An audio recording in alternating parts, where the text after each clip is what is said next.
Boa tarde. Vamos dar início a mais uma escola bíblica dominical. Dessa vez vamos responder as perguntas 33, 34, 35 e com isso finalizando o capítulo 7º que é exatamente aquele que fala sobre o pacto da graça. Vamos orar inicialmente para que Deus nos abençoe nesse momento. Senhor nosso Deus, nosso Pai, louvado seja o teu santo e poderoso nome. Queremos te agradecer, te exaltar o nome, porque tu és digno de receber o nosso louvor e a nossa adoração. Queremos, Pai Santo, te pedir que tu venhas abrir nosso entendimento, abrir nosso coração, abrir nossa mente, para que a tua palavra possa permanecer e possa ficar firme e que venhamos, ó Pai, a sermos praticantes da tua palavra. Que tu nos edifiques e que através da tua edificação possa transformar as nossas vidas. Te louvamos, te agradecemos, em nome e por amor de Jesus Cristo. Amém. Amém, irmãos. Então eu vou apresentar aqui o slide. Ah, então, o Catecismo de Westminster, capítulo 7, o Pacto da Graça. Então as perguntas vão ser 33, 34 e 35. Esse estudo é baseado no livro Catecismo de Westminster comentado, do autor Johannes Gerhardus Voss, e também pelo comentário do Catecismo Maior de Westminster, da Igreja Presbiteriana Aliança, em Limeira. As perguntas são: 33. Foi o Pacto da Graça sempre administrado de uma só maneira? 34. Como foi administrado o Pacto da Graça no Velho Testamento? E 35. Como é o Pacto da Graça ministrado no Novo Testamento?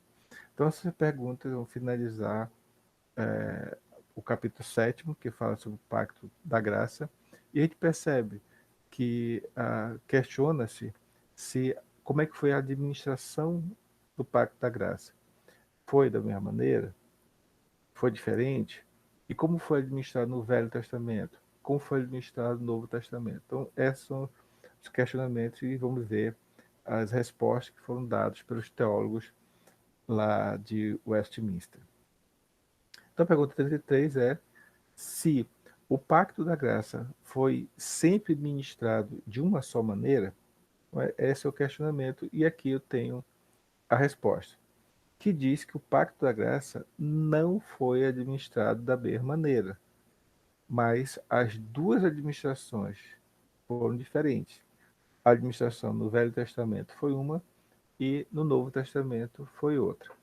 Só que vale a pena deixar claro que, apesar de serem administrações diferentes, mas todas falam da mesma coisa.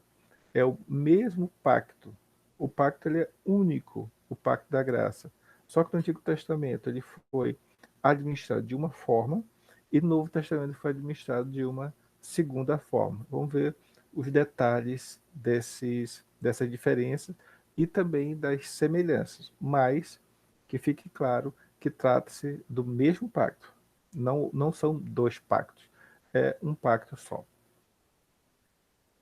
Bom, o que dá base para essa resposta, que são administrados de forma diferente, é 2 Coríntios 3, do 6 a 9. Nesse caso particular, é um contraste entre a antiga e nova aliança. Então, a Bíblia ela retrata exatamente a antiga aliança e a nova aliança, mas todos são a mesma aliança. Então, leamos o que diz 2 Coríntios 3, de 6 a 9. O qual nos habilitou para sermos ministros de uma nova aliança, não da letra, mas do Espírito, porque a letra mata, mas o Espírito vivifica. Aliás, esse texto aqui é muito mal incompreendido pelas pessoas. As pessoas usam esse termo aqui totalmente fora do contexto. Mas, enfim, e se o ministério da morte, gravado com letras em pedras, se revestiu de glória, letras em pedras aqui referenciando a lei que foi dada a Moisés, né? Se revestiu de glória a ponto de os filhos de Israel não poderem fitar a face de Moisés por causa da glória do seu rosto, ainda que desvanecente, como não será de maior glória o ministério do Espírito? Porque se o ministério da condenação foi glória, em muito maior proporção será glorioso o ministério da justiça. Então aqui fala sobre várias coisas, fala sobre lei, que fala sobre letra, né, que tem a ver com lei, e o espírito, que tem a ver com a redenção. Mas olha só, ministério da condenação. Ministério da condenação tem a ver com que a lei nos condena. E realmente isso é verdade, porque verdadeiramente a lei nos condena, porque nós somos incapazes de cumprir a lei de Deus. Em muito maior proporção será glorioso o ministério da justificação. O ministério da justificação tem a ver com a redenção que há em Jesus Cristo. Só que eu peguei uma nova versão, a nova versão transformadora, que eu creio que essa nova versão deixa muito mais claro, é o mesmo texto, só que vamos ler o que diz a nova versão transformadora, que diz: Ele nos capacitou para sermos ministros da nova aliança, não da lei escrita. Veja que no nova versão atualizada está letra. Aqui já colocou-se lei escrita, mas do Espírito. A lei escrita termina em morte. Lá está a letra mata. Aqui tem a lei escrita termina em morte, mas o Espírito dá vida. O antigo sistema, né, está lá como antiga aliança, enfim, com suas leis gravadas em pedra, terminava em morte, embora tivesse começado com tamanha glória, que os israelitas não conseguiam olhar para o rosto de Moisés por causa da glória que brilhava em seu rosto. Ainda que esse brilho já estivesse desvanecendo, acaso não devemos esperar uma glória muito maior no novo sistema? Estou aqui falando da nova aliança, que se baseia na obra do Espírito. Se o antigo sistema, que traz condenação, era glorioso, muito mais glorioso é o novo sistema, que nos torna justos diante de Deus. Né? Então, aqui eu creio que ficou um pouco mais claro, que fala exatamente sobre a lei, que fala sobre graça, que é exatamente a redenção que nos torna justos diante de Deus. É importante dizer que o pacto, quando ele foi consumado em Jesus Cristo, que o pacto do Antigo Testamento eram sempre apontavam para Jesus Cristo. No Novo Testamento, Jesus Cristo já veio, então cumpriu-se a justiça de Deus foi cumprida em Cristo e portanto, foi consumado em Cristo.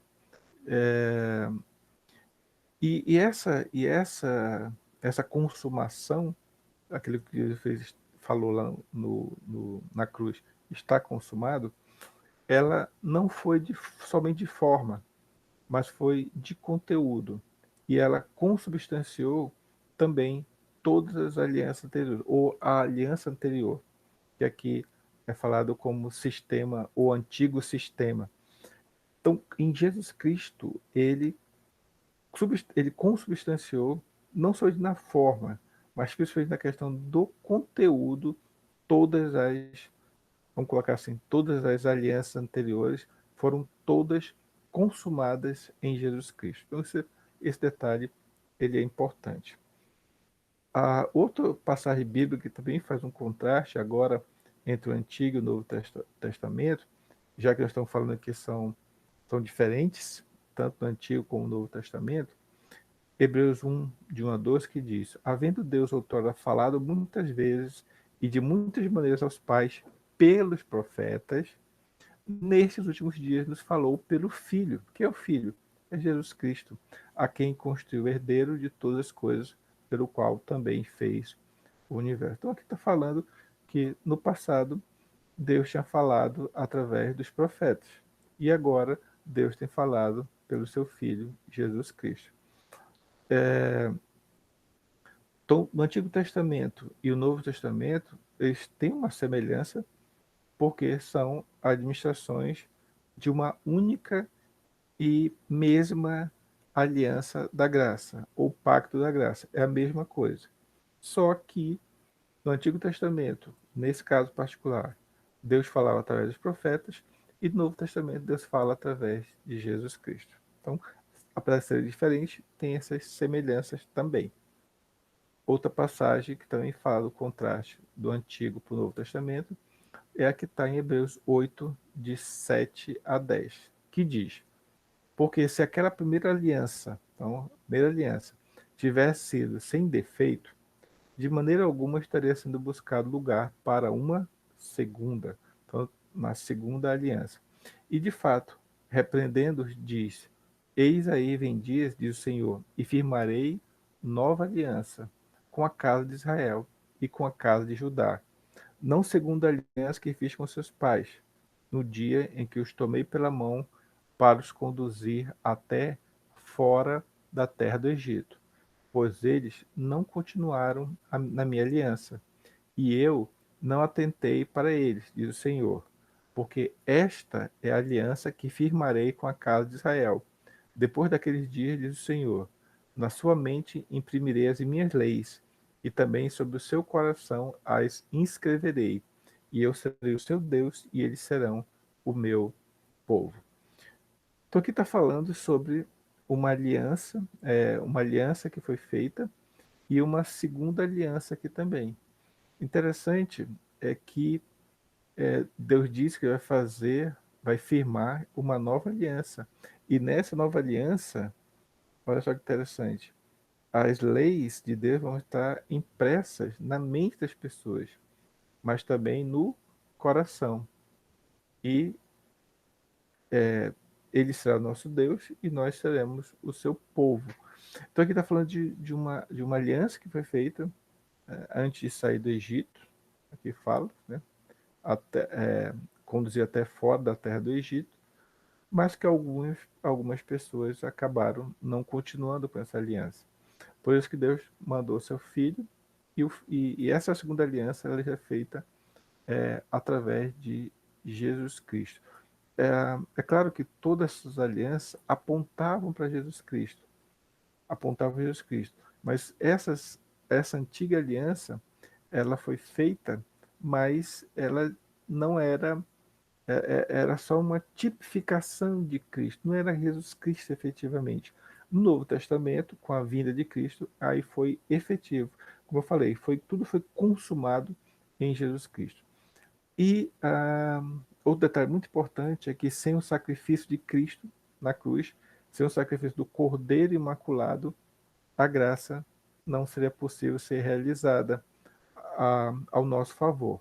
Então, é muito importante o sacrifício de Cristo na cruz, porque ele, além de consumar, ele derrama sobre nós a sua graça através do sacrifício de Cristo na cruz. Então, aqui terminamos a pergunta de número 33, que diz que no Antigo Testamento foi administrado de uma forma e no Novo Testamento foi administrado de uma segunda forma. Mas como é que foi administrado o pacto da graça no Velho Testamento ou no Antigo Testamento? Como é que foi? Então agora vamos ver os detalhes de como é que foi essa administração. Já dei algumas dicas falando a questão da tipificação, que é a forma como foi administrado o Velho Testamento, uma vez que Cristo não tinha vindo ainda. Então todas as coisas que aconteciam eram todas tipificações de Cristo. Então, como é que foi administrado? Resposta dos teólogos de Westminster, que diz: o pacto da graça foi administrado no Velho Testamento por promessas, por profecias, por sacrifícios, pela circuncisão, pela Páscoa e por outros símbolos e ordenanças, todos os quais o que tipificam o Cristo que havia de vir e eram naquele tempo suficientes para edificar os eleitos na fé no Messias prometido, por quem tiveram, ainda nesse tempo, a plena remissão do pecado e a salvação eterna. O que está dizendo aqui? Que essas eram tipos de Cristo, promessas, profecias, sacrifícios, a circuncisão, a própria Páscoa, todos esses elementos tipificavam a Cristo que havia de vir. Então não tinha vindo ainda, mas haviam de vir. Muito interessante é que esses que eram tipos de Cristo eram suficientes tanto para edificar os eleitos na fé e gerar neles a plena remissão do pecado e a salvação eterna. Então, com relação a esses tipos de Cristo, o tipo de Cristo foi suficiente para salvar os pecadores, porque eles acreditavam, eles tinham fé no Messias que viria, aquele Messias que foi prometido lá no Jardim do Éden ainda. Eles criam nesse Messias prometido. E, através dessa fé, eles obtiveram plena remissão do pecado e também a salvação eterna. Então é muito importante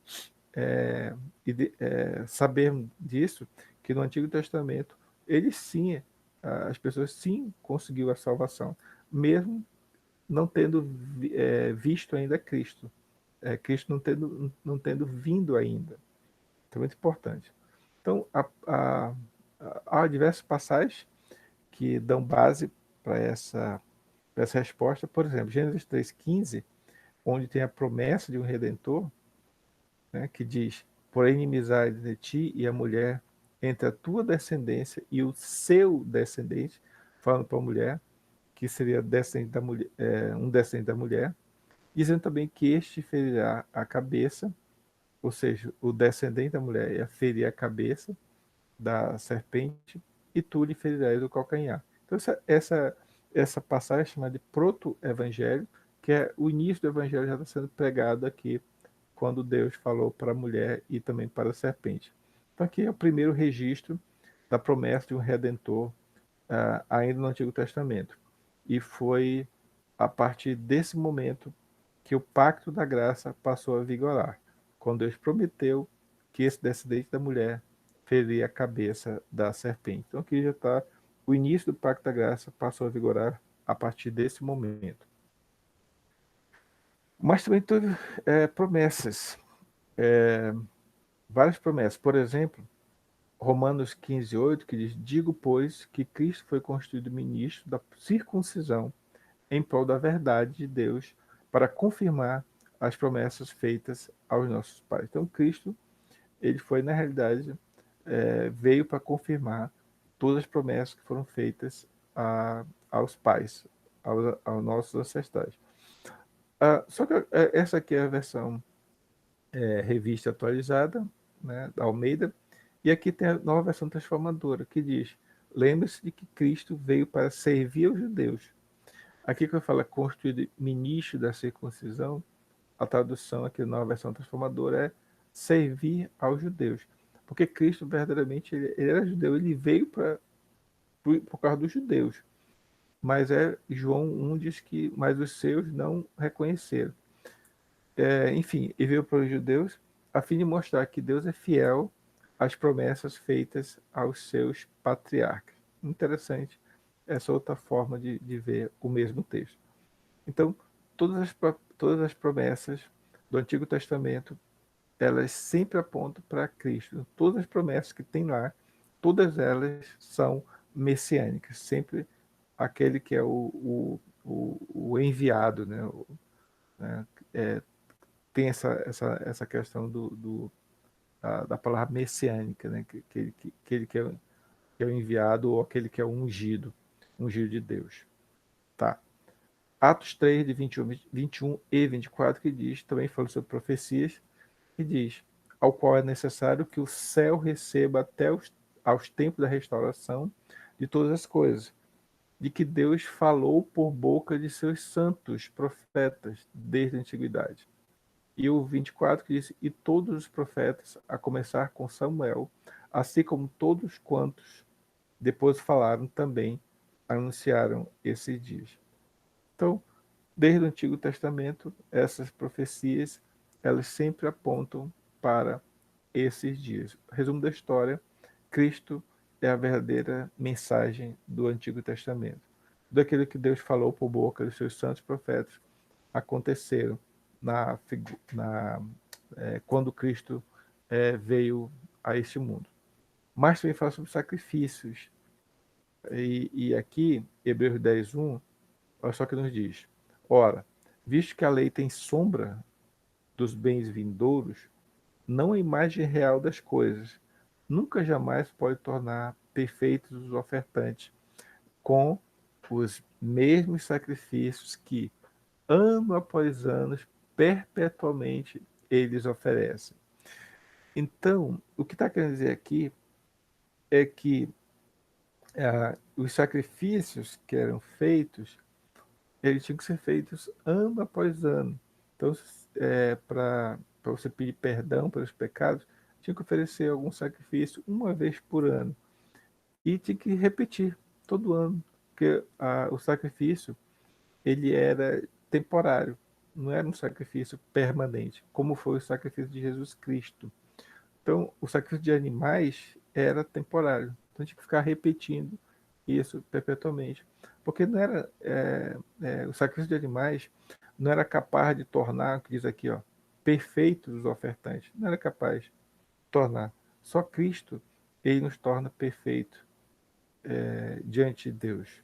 Então, sacrifício, apesar de ser um requerimento de Deus, eles tinham que fazer isso, mas não era eficaz na sua totalidade, porque tinha que se repetir novamente, novamente e novamente.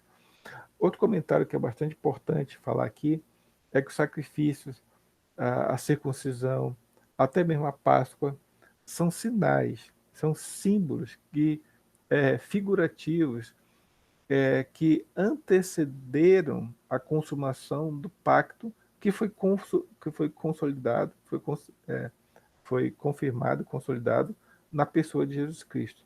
Então, todo o sacrifício, toda a circuncisão, Páscoa, inclusive, todos eles são só símbolos, sinais e símbolos figurativos, porque todos eles apontavam para Jesus Cristo. Outra coisa também que tinha era a circuncisão. Então, a instalação da circuncisão feita com Abraão, lá em Gênesis 17, eu peguei aqui de 9 a 11, que diz: Disse mais Deus a Abraão: Guardarás a minha aliança, tu e a tua descendência, no decurso das suas gerações.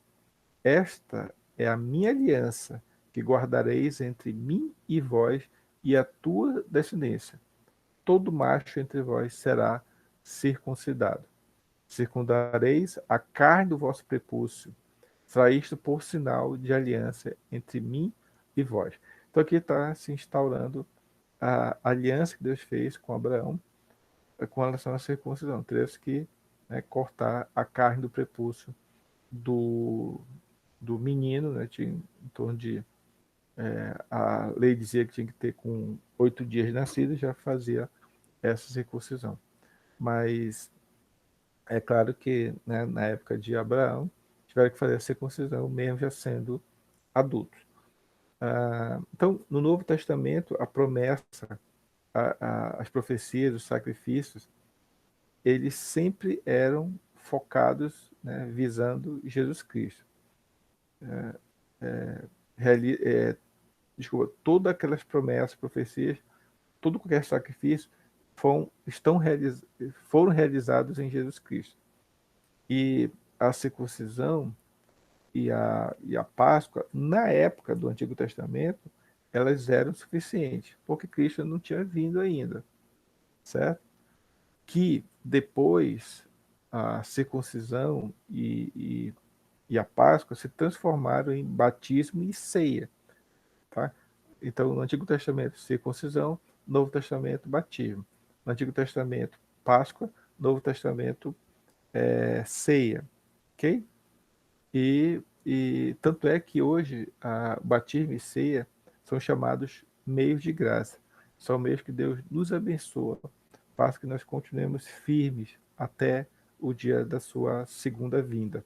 Então, é muito importante saber que a circuncisão foi transformada em batismo e que a Páscoa foi transformada em ceia do Senhor.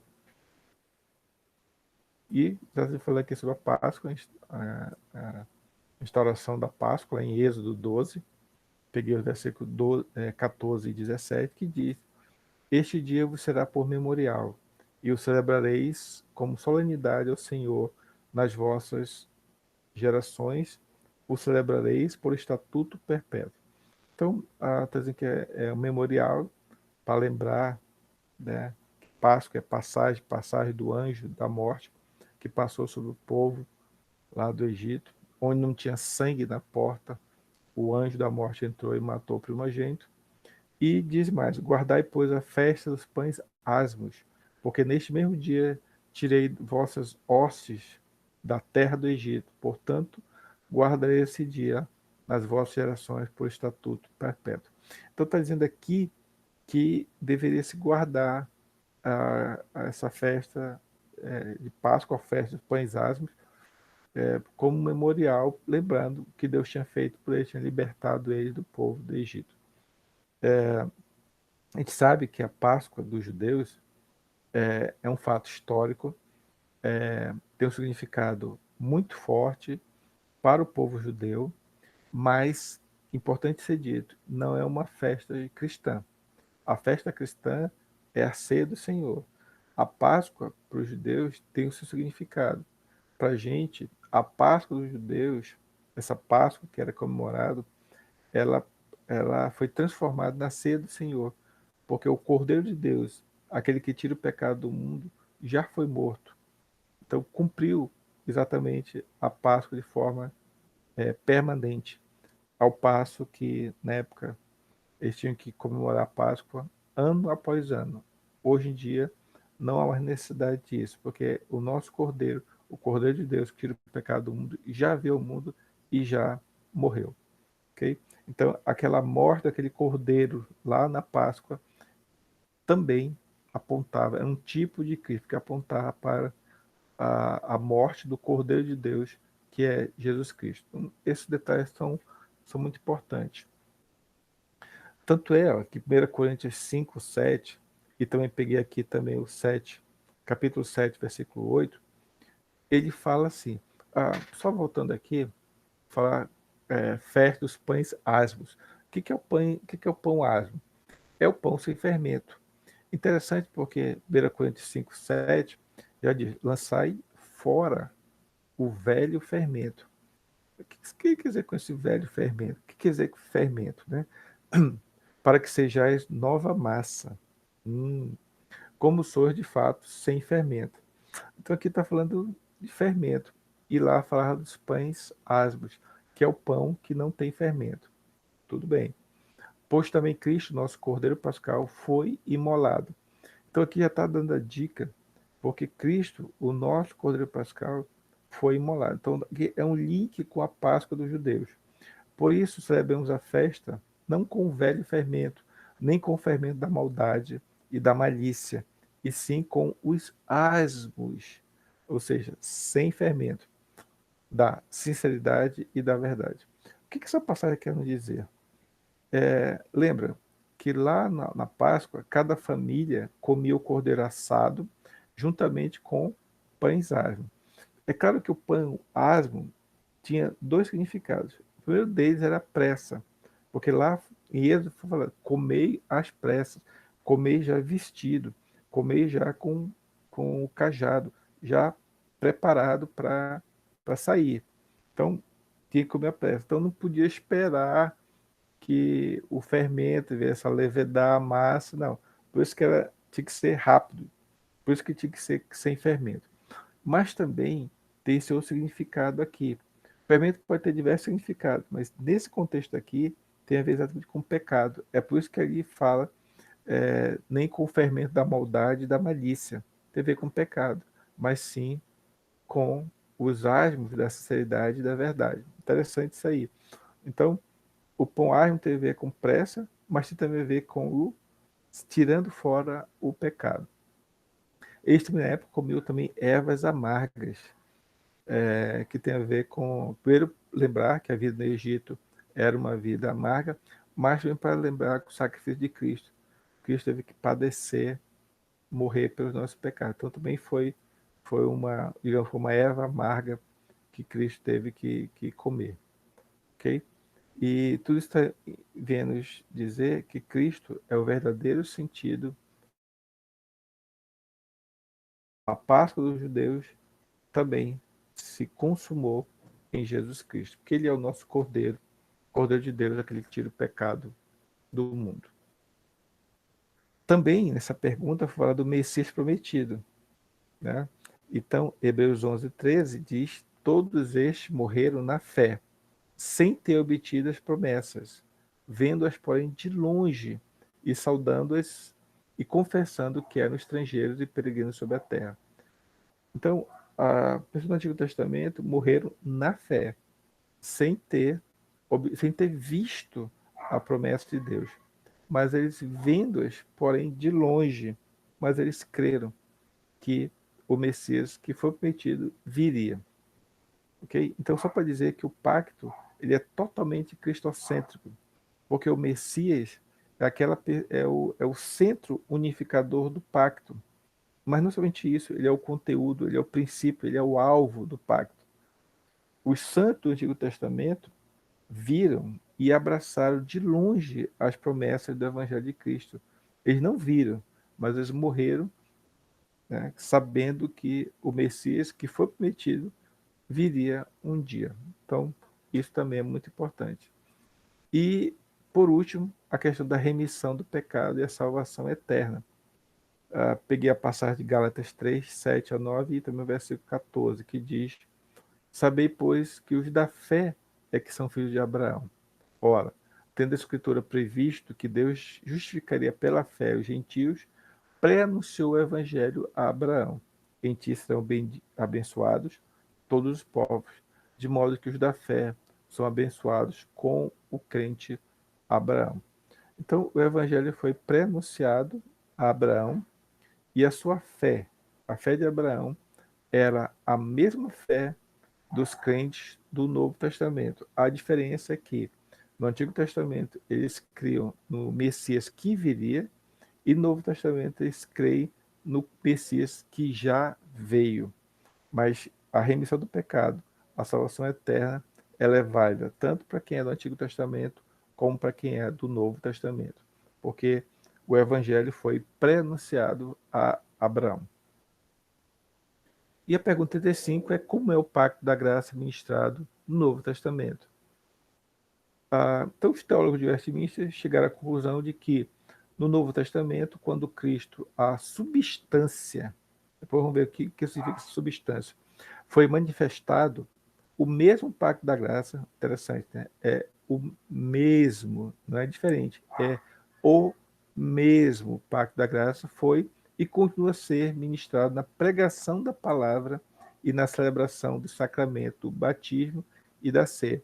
Então, lembra que eu tinha falado que a circuncisão transformou-se em batismo e, e, e a Páscoa transformou-se em ceia do Senhor.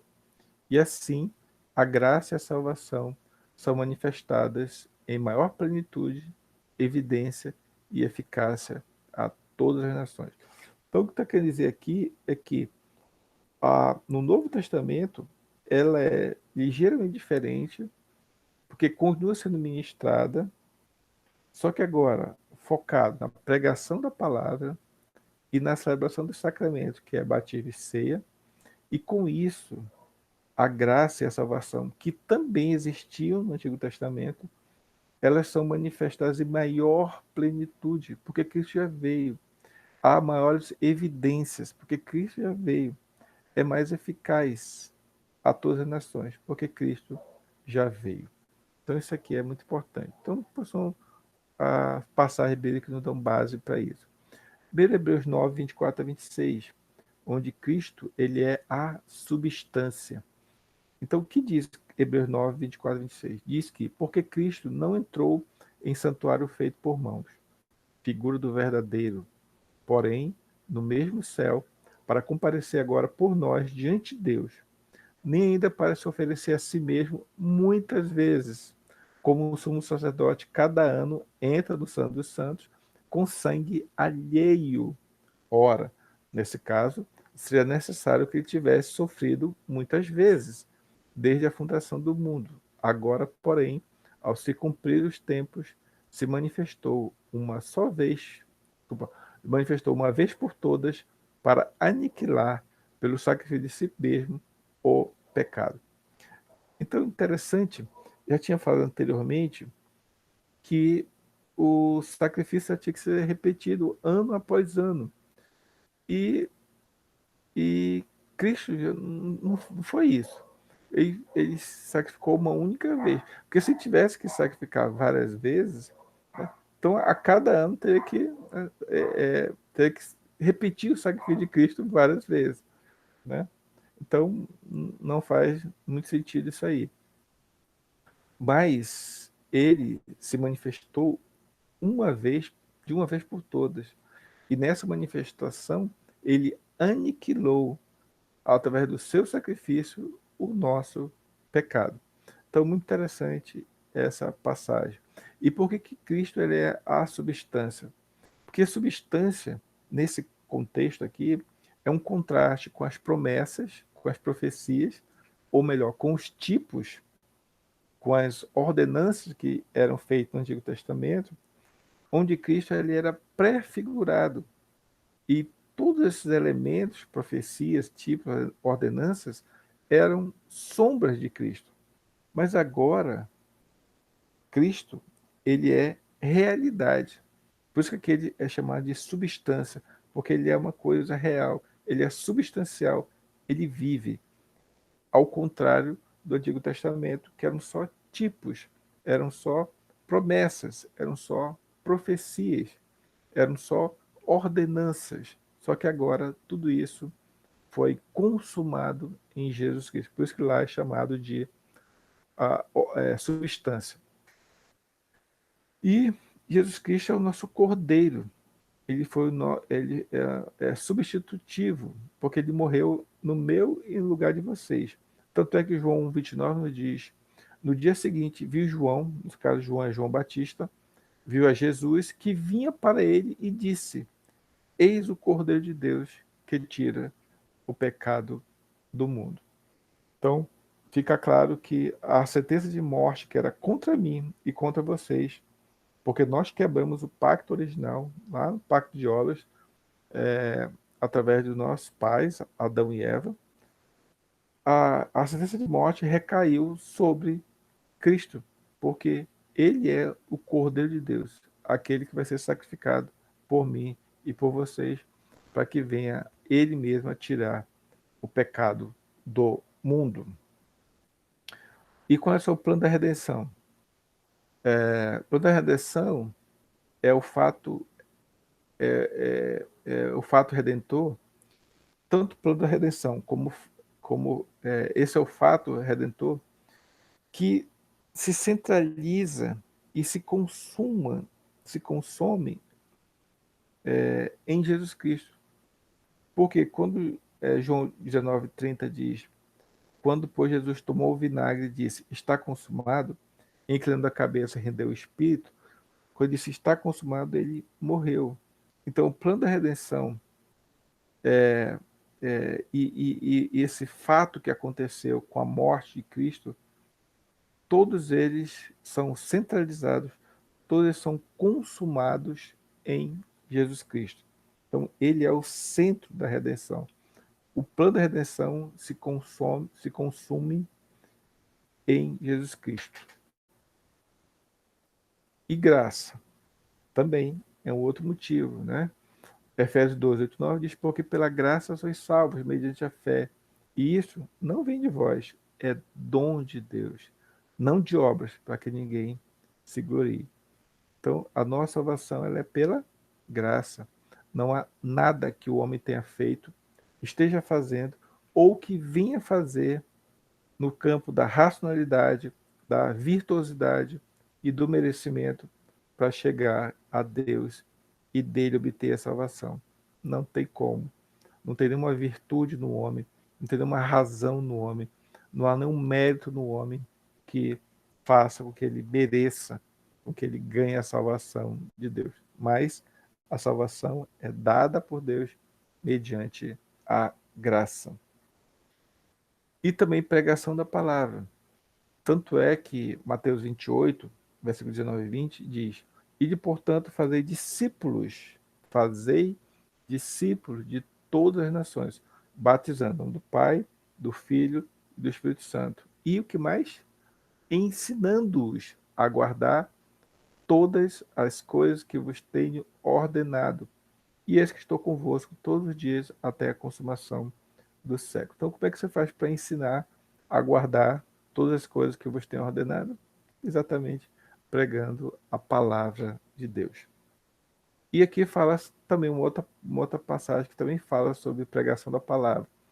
2 Timóteo 3, 16 e 17, que nos diz que toda a escritura é inspirada por Deus e útil para o ensino, para a repreensão, para a correção, para a educação na justiça, a fim de que o homem de Deus seja perfeito e perfeitamente habilitado para toda a boa obra. Então a escritura, ela é a nossa única regra de fé e de prática.